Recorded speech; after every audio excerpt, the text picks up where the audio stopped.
One more thing from Plymouth. If you look over my shoulder, I'll lean over here this way so you can see.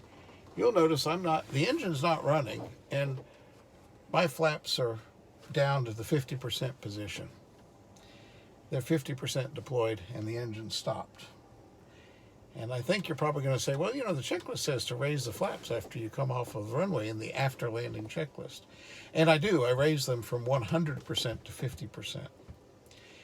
But what I have found over the years is if you leave the flaps in the 50% deployed position when you put the airplane away, there's a couple of things. One, a new passenger will not inadvertently step on the flaps and damage your flaps. I had that happen to my very first airplane, and a couple of big high heel print on my flaps from a young lady who didn't know better at the time, and so that was when I decided to leave my flaps deployed at 50%.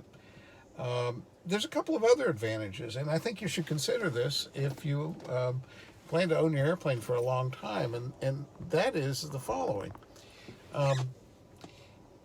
If you leave the flaps in the 50% position, it'll save 2 cycles on every flight of the flap motor.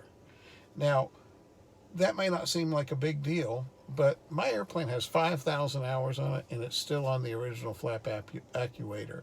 And for the majority of its lifetime, we have had a policy of leaving the flaps at 50% when it's shut down and retracting only to 50% when we come off the runway.